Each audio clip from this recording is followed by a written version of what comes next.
Greetings, folks. My name's Dustin Cormier, and you're watching How to Rock Astrology. Now, this is the first video in this new series where I'm doing the Venus and Moon series. So stay tuned for the Moon in combination with Libra and Venus coming next. So, if you guys have watched, I just did a Venus and Moon introductory lesson. Feel free to look for it, but it's pretty long, so I figured I'd just give a gumball of what I said in this mini presentation here. The gist of it is that what most people don't realize is that Venus floats around the sun. You really got to know the essence of your sun sign to know how Venus is going to use it or get in tune with it. Venus is an extension of your sun. Your sun is your essential identity in nature. So our basic nature is different from how we enjoy retrieving love for what we are and how we enjoy what we are. The sun is what we are. Venus is how we like to put across enjoying it. It's the rays of the sun, the seven-pointed star, as they say. So Venus is a critical part of how we manifest the sun. Your sun is your inner nature seeking enjoyment of itself through Venus. That's why we say that Venus is important about self-love. So remember this when hearing about your Venus nature. You know, Venus in Libra for a Scorpio sun is very different intended purposes than Venus in Libra with Leo sun, because the essential identity is using Venus in Libra in a different way. The moon, on the other hand, floats around planet Earth. What's that all about? Well, the moon really is the queen and the sun is the king. Venus is a minister to the king. The moon is the queen. And the moon represents the nature in ourselves. It represents what the certain type of audience we seek. We instinctively attract or seek to merge with a certain type of personality, and this is the moon. Venus is not who you get attracted to, it's what you put out there. Although, ideally, if you enjoy your Venus in a certain way, and it links up with the other person's Venus, then you two will enjoy how you enjoy each other. But that doesn't mean that that person is a partner that has a psychology that works with your moon sign and your psychology.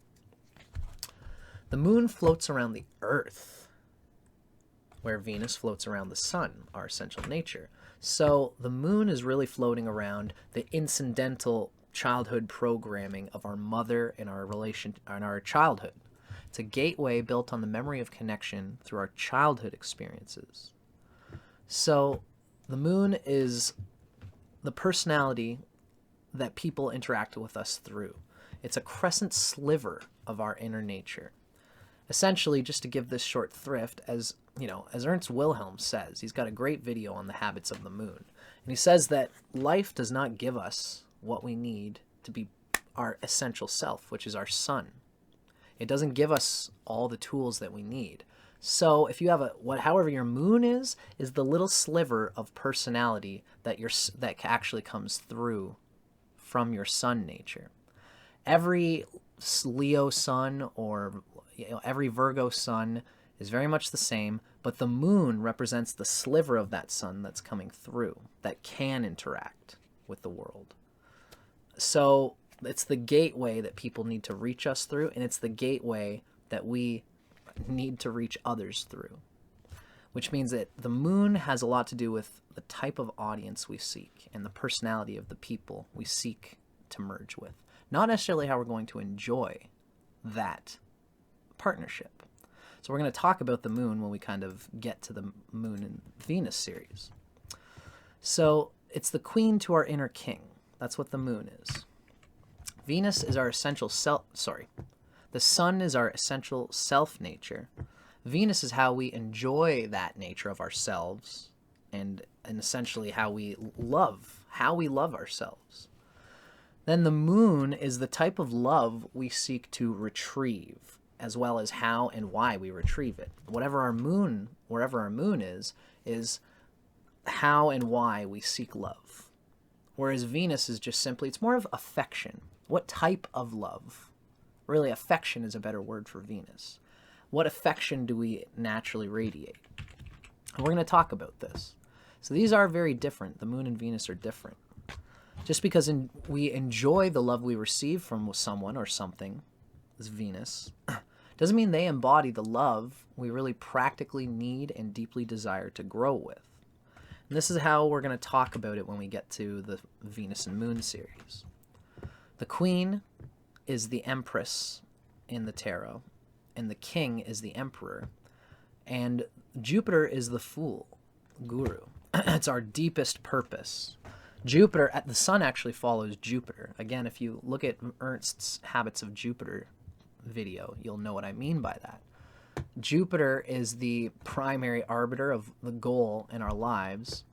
The King, the Sun, is the ego that perpetuates that goal, and the Queen is a part of that ego. The Moon is the Queen, and it's essentially part of that ego. Now, Mars does what it does for the Sun's willpower to do what it wants to do. But the feminine side of the Sun is the Moon. This is the part of ourselves that has an open door to what we can actually practically do with the Sun. And Venus is a counselor really to the Sun. But essentially, Venus is blocking or moving us into decisions and directions that will give the Sun the best vehicle for expressing its nature. Really, Venus and Mars are doing something for the Sun, but the Moon is the feminine part of the Sun. So Venus leads us to happiness of an emotional sort. Of course, the Empress is the first in the tarot, like I said, after the Fool and then after the Magician. The Moon is our first Graha age. When you look at the ages of the Grahas, the Moon is the first one. It's the age of consuming milk. The world is not perfect. It does not give us what we want. The Moon is our first step made to adapt to the closest thing to our inner nature, which means that it's a critical part of our essential self. That's the Queen. And we can't, again, in life, we don't necessarily find what's perfect for our sun sign. The Moon is what gets us the closest adaptable thing that we can get to our nature. The King uses Mars to push its agenda, and Guru Jupiter is what this agenda is. Guru is the agenda, Jupiter. The Sun is the ego, and the Sun is it doing that. But the Jupiter is what the Sun wants to do. Then that means that Jupiter is also what the Queen wants to do. The purposes of our emotional life, our family, and our partner need to serve what we really want to do in our lives. That's why Jupiter is important in relationships for both men and women. Jupiter is what the Sun is doing. Now, the Queen is what the King's own needs are to sustain its growth and fulfillment. This is the Moon. The Moon embodies what the King wants to be as best it can. If you have a good moon, nothing will ever be perfectly what the King wants, but if you have a good moon, then you will find the closest thing to what you want, because that's the nature of the moon's ability to adapt while still remaining what it essentially is.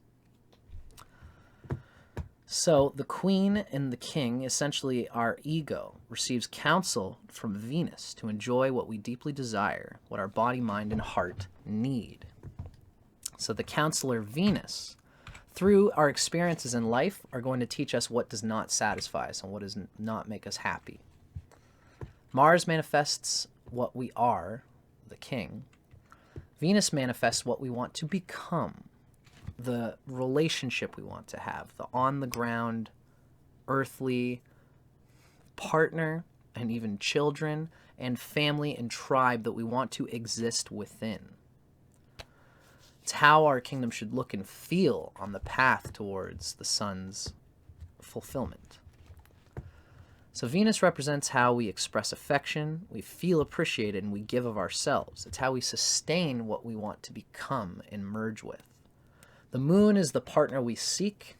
Venus is how we enjoy whatever partner we've found. So, this is kind of where this consciousness is leading us towards, that Venus is the counselor of the sun and the moon. Jupiter is the counselor for what it does, for what it's doing, for what its whole purpose is. It's the guru of the devas. Venus is the guru of the asuras, meaning Venus is the minister of what we want to be. Jupiter is what we want to do. Venus is what we want to be. And when we are not enjoying our lives, if we are not enjoying the people we're around, then it means that we have an obstruction to our Venus, or our Venus isn't getting what it wants. So esoterically, this Venus is important for fulfillment. And at a romantic relationship level, Venus is important for us to get advice from within ourselves about what actually makes us feel good, about what satisfies us. And it comes from within ourselves, because Venus is a limb of the sun. So our Venus will tell us about something, the way that we love to express our sun nature. Really, we could really even do a whole series of, Venus and moon, Venus and sun combinations. But the moon will be an important arbiter of it. Now, so far as to say, Venus is self-enjoyment. And this is what most people do not understand. The nature of Venus actually comes from what we are. Now, I'm going to try to explain this to you guys this way, okay? Men don't get this because men don't instinctively they don't abide by Venus instinctively. Men are more of a Mars thing. Men are going out, seeking the goal and merging ourselves to fit that goal, disciplining ourselves to hit a mark. That's what the male consciousness of Mars inside of all of us tends to do. We all have to do this a little bit at some level. Even a woman has to abide by what their partner wants. And you have to use your logic and skill essentially to apply your Venus through your Mars. But Venus is what we want.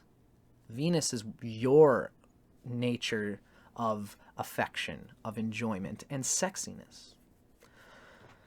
So think about how women do it. Women don't sculpt themselves to what the man necessarily wants, at least not when a woman has a strong Venus. When Venus is at its best, it doesn't necessarily dress to look sexy. It doesn't necessarily abide by what everybody thinks it's sexy. Venus inherently knows what in myself would make me sexy to the type of person that I want to be sexy for. It's a big difference. You have to understand, when a woman looks sexy, and everybody can say, oh yes, she looks sexy, and she looks attractive, and she looks formidable. It's not because she looked in Cosmopolitan and found the 100 hottest women's clothing and just picked the one at the top. She might have done that, but what she probably did instead was looked at all of the common things that people think are sexy, and she picked the one that closest fits her, that she knows she would feel sexy in. If you have a strong Venus, you know what makes you sexy. And this is what you're putting out there with your Venus sign. A good-looking woman dresses to feel sexy, to communicate their own nature, the sun, in a sexy way, and to feel what they inherently are is sexy to themselves. And this is something that men are all trying to learn to get in tune with. A guy really doesn't know how to do the Venus thing and to really be a sexy competitor in the world of romance until they've had a girlfriend or two. So that the girlfriend can tell them, I don't know why you're trying this thing, because you would be much sexier like this. A woman will tell you, you vibe like this, and this is what I think would make you sexy. And the guy might not know it because he didn't expect that. he might not have expected to hear from the woman that you think I would look sexy in this, but you don't like that. And the woman says that it doesn't matter. Your sexiness is what we are trying to vibe on here. Because Venus is what everyone is trying to vibe on, really. Mars is just how you employ the given elements of each other's Venus, which we have less ability to control. It's part of our erotic energy that has to come from within ourselves. So this is why attractive women pull it off. They know it's sexy to them. So if your sexiness is sexy to yourself, your vitality flows infinitely like a wellspring. And this is why Venus is associated with vitality. It's because you are doing what's good for your self-enjoyment, how you prefer to have affection. And the other person thinks this is sexy. You know, if you try to please others, i.e. Venus and Virgo, where it's debilitated, trying to mentally understand what's around you instead of listening within, then you will devalue yourself because you're not trying to sexify yourself. You're trying to adjust yourself to some other mark. And so this is like you trying to please the other person. And when you try to please the other person, they don't feel like you are of value. They look like it's like you're a slave, Virgo. It's like you are trying to please them because you don't have any pleasure emanating from you. If Venus is in Pisces, Pisces relates with Jupiter. It relates with a sort of giving that we enjoy. And it comes from the nature of inside of us, Jupiter, self-enjoyment. So Venus in Pisces tells us that it's not necessarily about pleasing others. Your pleasure is what your partner's own Venus is seeking, is your pleasure. And they're not going to be able to get the pleasure of your pleasure if you don't know how to pleasure yourself. Right? So, when you're thinking of Venus and its sign and its erotic nature, you have to think, how would I like someone to approach me? Or to please me? How would I please or approach myself if I had the sudden urge? If I saw myself in a room, how would I want to please myself?